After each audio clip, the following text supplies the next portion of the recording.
Ինչ պայմանավորվեցին Փաշինյանն ու Միշուստինը վերջին հանդիպման ընթացքում, քննարկեցին հայ-ռուսական երբեմնի եղբայրական հարաբերություններում առաջ եկած կնճռոտ հարցերը, մասնավորապես Դաշնություն արտահանվող հայկական գյուղմթերքի խնդիրները, որոնց առաջ այդպես էլ փակ մնացին ռուսական շուկայի դարպասները։ Նիկոլ Փաշինյանը հաստատում է, ռուս պաշտոնակցի հետ իր խոսքով բաց, անկեղծ, բարեկամական զրույց է ունեցել։ Ձեռք են բերվել մի շարք պայմանավորվածություններ, թե ինչի մասին է խոսքը, Փաշինյանն առայժմ չի շտապում մանրամասնել, հայ-ռուսական երկխոսության փակագծերը բացել։ Մոսկվայի հետ պայմանավորվածությունները հողի վրա իրականություն դառնան, նոր կխոսի այդ մասին, ասում է։ որպեսզի դուք բոլորը տեսնեք։ Կենտրոնանալով ներքաղաքական օրակարգի վրա, ինչու Բարգավաճ Հայաստան կուսակցության առաջնորդ Գագիկ Ծառուկյանին ազգային անվտանգության ծառայողներն իր տան հատակին պառկեցրին։ Ընդ որում, սա այն դեպքում, երբ նույն այդ ընթացքում իրավապահները Ծառուկյանի առանձնատուն հասել էին բացառապես խուզարկության, դրանից մոտ 12 ժամ հետո են միայն նրան ձերբակալել։ Պարզվում է, ասֆալտին փռելու հրահանգները վաղուց էին տրվել, միայն թե վերջին 8 տարում Փաշինյանի կառավարությունը,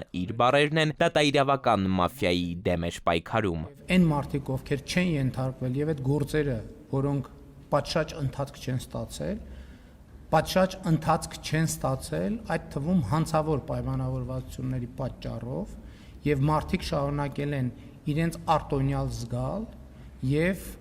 դատաիրավական համակարգը այդ թվում նորմալ չի գործել։ Օրինակ դուք որ այդ տեսնում եք, ինչ եք զգում։ Այսպես մարդը կանգնած է, աշխատակիցը սենց խփում է, որ ձեր հոգին փառավորվի դրանից։ Ես ձեր նշած տեսարանները չեմ տեսել, ընդհանրապես գաղափար չունեմ, թե ինչի մասին եք խոսում, դրանք ինձ հետաքրքիր չեն։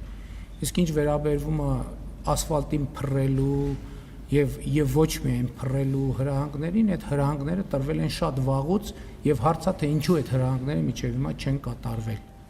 Այսինքն հարցը տեղ է, ինչու այդ հրահանգները նախկինում չեն կատարվել։ Ինչ որ ասել եմ, ինչ որ ասել եմ, պետք է դառնա իրականություն։ Այսուհանդերձ Փաշինյանը չի կարծում, թե արդեն կատարել է ժողովրդին տված իր խոստումը։ Նախընտրական իմ խոստումները կհամարեմ իրականացված, եթե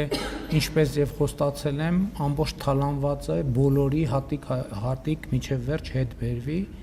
եւ տակը մնա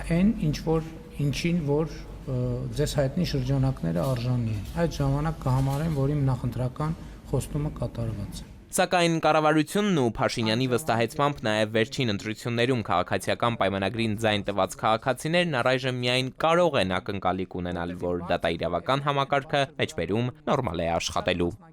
Էդուարդ Պողոսյան, ժամը լրատվական։